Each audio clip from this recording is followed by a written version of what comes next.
I've eaten so much garlic bread today.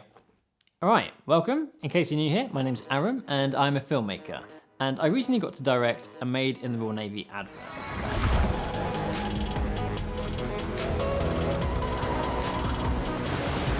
If you want to watch the rest of that ad, then I'll leave a link down below. And I wanted to share how I got this opportunity because the industry isn't always as transparent as we want it to be. I know it can be frustrating as a filmmaker or as any creative or anyone really when you don't know how to get somewhere. And I thought, as someone who's gone through this process to get to a midpoint where I think would be helpful for others to know how to get to, that's what I want to do. But to do that, I have to start with where I began. When I was a kid, I actually didn't know what I wanted to do. I was torn between photography, music, and drama, and English, and nothing really seemed to click. I liked all these different things, but not enough on their own. And then one day I thought, well, you put them all together, you get film. And that was it. From that moment, I decided I'm going to be a filmmaker, having never made a film in my life. I went out and bought a camera, just a Canon 60D, if you even remember what they are, and a very cheap 50mm lens. I didn't get a kit lens with a zoom, I just got a 50mm 1.8 plastic lens. I went down to a local boxing club and I said, hey, any chance that I can shoot a promo for you guys? I do it completely for free. All I want is just the opportunity to shoot something. But that was the first time that I made something truly of my own. And it was amazing. I mean, the film's not amazing. The film's it's all right. So I made a bunch of different films, all of which are terrible. But there was one film that I made wasn't too bad. And that film, which cost me my own money, my own time, is, a lot of personal investment. That film landed me my first full-time job as a filmmaker. For me, as a young 22-year-old, it was perfect. It was a chance to work with cameras and editing day in, day out. But there came a time where I said, okay, no more. I'd done the job for 3 years and it was great, but I knew I wanted to go off and do my own thing. And so I went freelance and I spent 2 years doing just all sorts of jobs as a videographer, a self-employed filmmaker, just, me on my own, maybe helping out in different crews, things like that. And so I was doing that for a while and skip forward another 2 years and I reached the same point where I thought, this isn't making me happy anymore. I was just doing videographer jobs of filming an event or a wedding or whatever it was. And I said to myself, no more events, no more weddings. I realized that if I was still doing that in a year, I wouldn't be happy because I wasn't making films that I wanted to make. I wasn't making creative work. I wasn't directing. I was basically just hitting record and pointing at something going on. So once again, I said to myself, okay, something needs to change, and what is that change going to be? And I realized to grow, I needed to bring on someone else. I had to have an assistant, but not just someone who didn't know what they were doing. I needed someone who could elevate what I was making. And that is the biggest game changer. That is probably the biggest reason that I got to make the Navy job. Because that one step transformed my filmmaking tenfold. Suddenly, when I was going to make a project, I wasn't rushing trying to handle the client, set up the lighting, worry about the camera. I could have someone else do all of one thing and I could focus on something else. And I was so worried about asking clients. I thought, what reason do clients have to suddenly start paying for an extra person when they've worked with me for 2 years and I've always done everything by myself? And I built this up in my head for months on end and I was just unsure about how to ask. And one day I built up the courage and I sent an email and said, can I bring on someone else for this job? And they went, of course, absolutely. You know what you need. That was just mind-blowing to me. Back then, I just couldn't wrap my head around how easy that was. And I did that with every client and not a single one said no.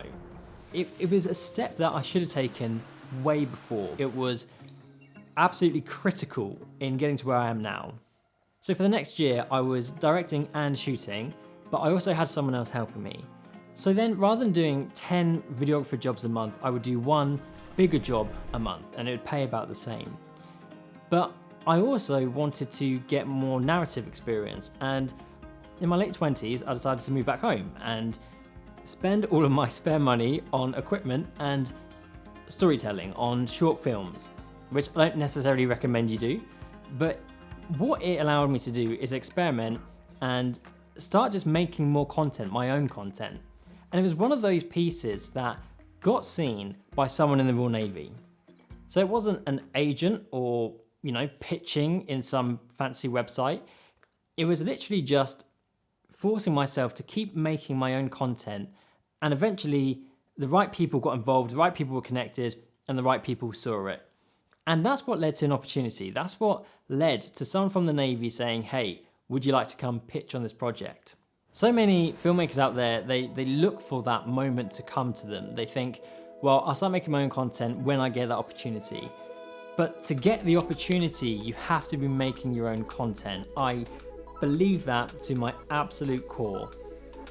Because if you're not making your own content, what are people going to base you off? They're going to base you off the corporate work that you've been making for the last 5 years. Whereas that original content that you believe speaks to you in some way, that is going to speak to other people in some way.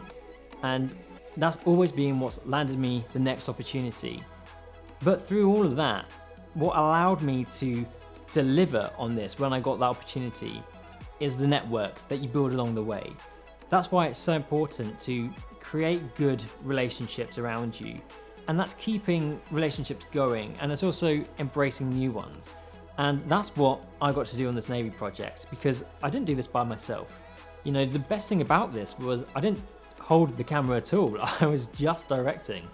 I love shooting, but I want to be a director, and that's why I'm making this active choice to say no more shooting, no more editing, no more sound designing. I don't want to be the one-man band who does it all, because things are better when you do it with a team. And this project allowed me to make a new connection with Ollie from Mumbo. If you don't know him, I'm sure you do, but I'll leave a link down below. And that connection with Ollie came about because of a different relationship with someone else. And it's so important. I can't overemphasize this. Relationships are one of the biggest parts of filmmaking. If I could break it down into the 3 biggest reasons that I got this opportunity, it would be 1, making that choice to stop working by myself to actually bring someone else on. Even though I thought maybe at the time it might cause me financial loss, it actually didn't. It gave me more money in the long run. Not that filmmaking is about money, but we've all got to live. The second thing is to actively choose to say no more. To say no more to certain types of projects, or working by yourself, or whatever it is. We're often thinking about saying no more for months or years before we actually do. At some point you have to do that. You have to actively choose to say no more. I'm currently on the brink of another no more, but it's a difficult process, and I don't think any of us can just cut off very quickly. It always takes a bit of time. But that was a big thing for me, saying no more to the full-time job, saying no more to working by myself, no more to weddings and events. That got me to where I am now. And the third thing is the relationships, it's the networks. Those 3 things are the reasons that I got this opportunity, and I'm incredibly grateful for it. I think often in filmmaking, we assume that people with these opportunities don't appreciate it fully, or that they've got there because of some shortcut. Well, it's not a shortcut, it's just the relationships you build, but those relationships are built from the hard work you put in beforehand. I truly believe that, and I'm incredibly proud of this project. And if you want to have the opportunity, then they're the 3 things that I recommend you do, that you take a hard look and you decide what are you no more going to do.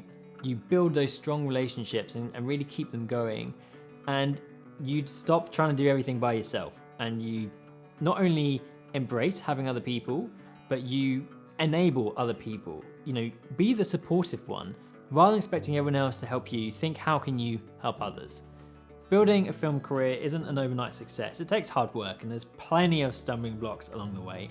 If this helps, or you've got any questions, then just leave a comment and I'll be more than happy to chat and hear what your story is. I'd love to know where you are and how you've got to that place.